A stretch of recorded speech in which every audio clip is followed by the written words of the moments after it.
তাকে বেঈমান বলার অধিকার আমার নাই, কারণ একদিনের জন্য হলেও তার চোখে আমার জন্য ভালোবাসা দেখছিলাম।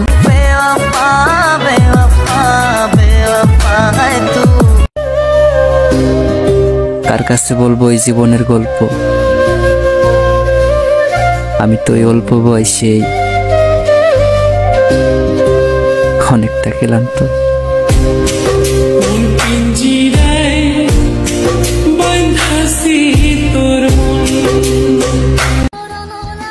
দুই দিনের জন্য আইসা তুমি আমার সারাটা জীবন নষ্ট করে দিলে।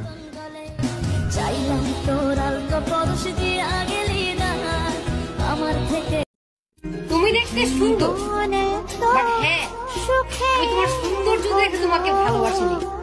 তোমার সাথে কথা বলে আমি মানসিক শান্তি পাই, এর জন্য তোমাকে আমি ভালোবাসছি না, বুঝলা জান? সাইরা যাইবা এটা আগে বললেই পারতা, এতদিন শুধু শুধু মিথ্যা আশা দিলা।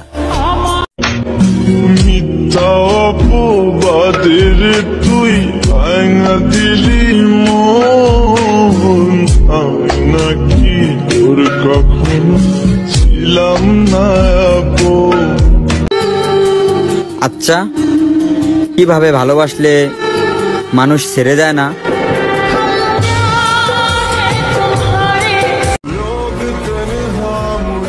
কি দরকার ছিল এত কাছে টেনে নেওয়ার, যদি উদ্দেশ্যই ছিল দূরে সরায় দেওয়ার? মানুষকে বানানো হয়েছিল ভালোবাসার জন্য, আর টাকাকে বানানো হয়েছিল ব্যবহার করার জন্য, কিন্তু মানুষ মানুষকেই ব্যবহার করে আর টাকাকে ভালোবাসে। রিলেশন করার আগে কারো মনে থাকে না পরে কি হবে, মাঝপথে এসে মনে পড়ে যায় ফ্যামিলি তো মেনে নেবে না। হাই রে ভালোবাসা। সবার কাছে বলি ভুলে গেছি ওরে আমি, আমার আসল কথা তো আমিই জানি।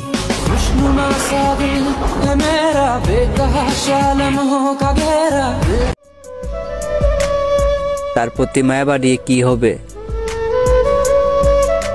সে তো আমার অসুখ ছাড়াই রোগী বানাই দিচ্ছে।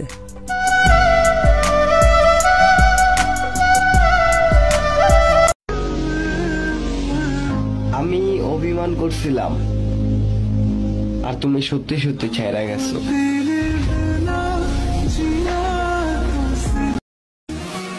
দোল দোল দোলনি, কি সুন্দর কাহিনী, প্রয়োজন পড়ে যখনই মেসেজ দেয় তখন। বাহ। সবার কাছে বলি ভুলে গেছি ওরে আমি, আমার আসল কথা তো আমিই জানি।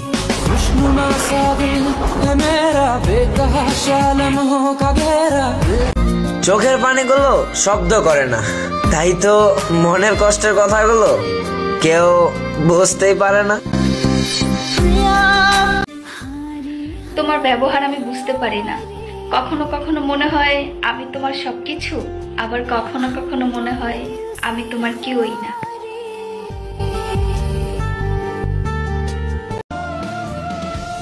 আমার কাছে পৃথিবীর সবচাইতে দামি মানুষটা তুমি, এই কথাটা বুঝাইতে বুঝাইতে সবচাইতে সস্তা মানুষ হয়ে গেলাম আমি।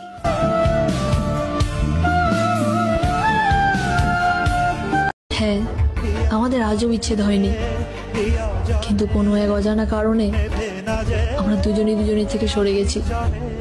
সে সরে গেছে অন্য কাউকে পাওয়ার জন্য, আর আমি সরে গেছি তার খুশির জন্য। তোমার সাথে কথা বলার ইচ্ছা আর তোমাকে দেখার স্বাদ আমার এই জীবনে ফুরাবে না, বুঝলা প্রিয়?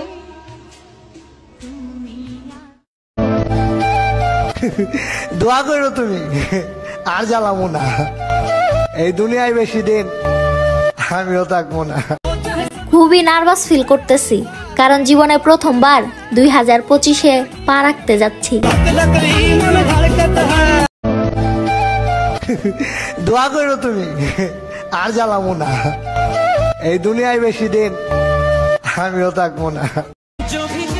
বেইমানি যদি শুধু নারীরাই করে, তাহলে পুরুষ কেন ঠকে গিয়েও অন্য নারী প্রেমে পড়ে?